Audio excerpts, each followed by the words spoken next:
Hello and welcome to my channel students. Good morning. आज अपना topic है John Teller stabilization energy.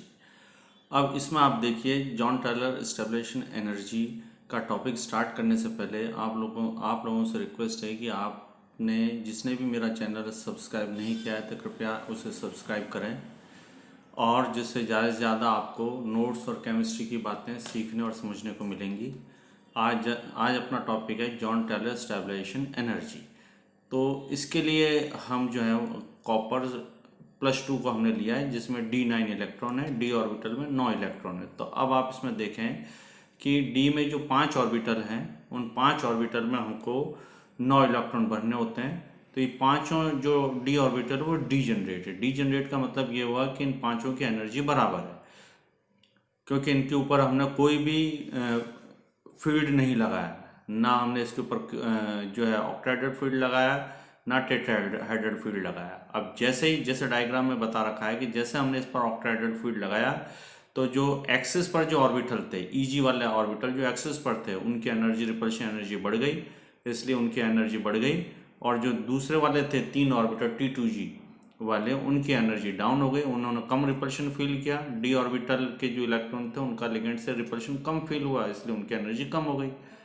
और इनके बीच का जो एनर्जी डिफरेंस था, जिसको हमने डेल्टा O से शो किया है। डेल्टा O का मतलब ये हुआ कि ऑक्टाहेड्रल फील्ड का स्प्लिटिंग डिफरेंस है ये।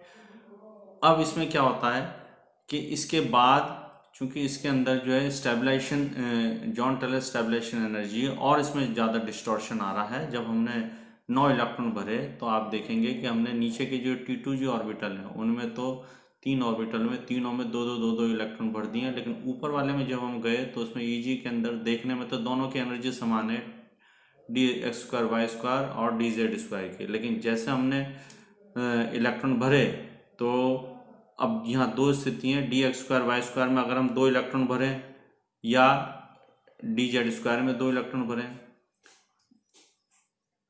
तो ऐसी स्थिति में क्या होता है कि DZ² वाला जो ऑर्बिटल है उसमें अगर हम 2 इलेक्ट्रॉन भरते हैं तो ऐसी स्थिति में क्या होगा कि दो जो Z एक्सिस पर जो 2 लिगेंड है उनकी एनर्जी जो है वो बढ़ जाएगी, वो उनमें रिपल्शन बढ़ जाएगा, तो वो दूर चले जाएंगे। जब वो दूर चले जाएंगे तो उनकी एनर्जी जो है वो कम हो जाएगी। तो इसलिए डायग्राम के अंदर अपन ने बता रखा है कि जो DZ ऑर्बिटल है उसकी एनर्जी कम हो गई, और ऊपर का जो DX² Y² है उसकी एनर्जी बढ़ गई।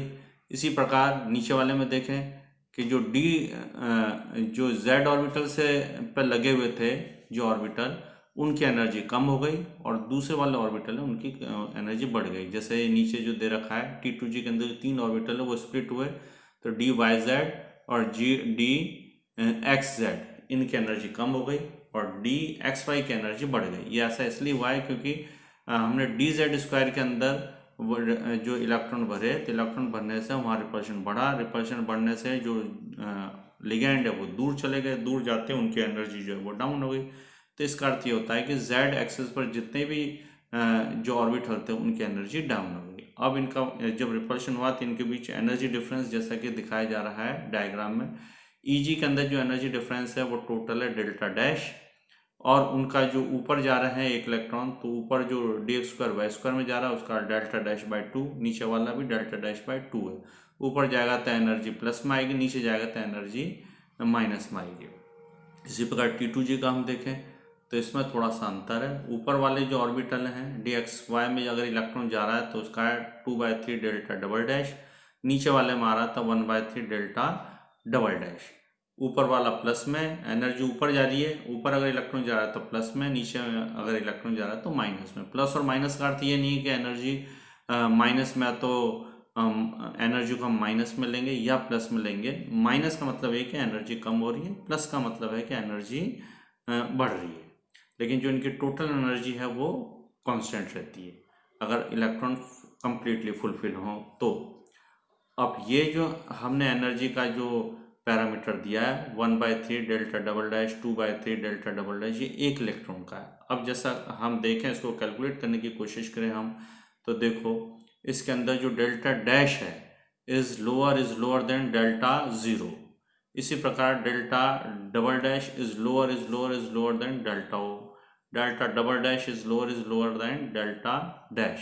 अब इसमें क्या है कि जो ईजी वाला ऑर्बिटल है उसकी जो स्प्लिटिंग हुई है डेल्टा डैश, इसकी एनर्जी थोड़ी सी ज़्यादा हो, क्योंकि ये जो है वो एक्सिस के ऊपर है, और एक्सिस पर जब होंगे तो लिगेंड जब एक्सिस पर होंगे तो उनमें रिपल्शन ज़्यादा होगा।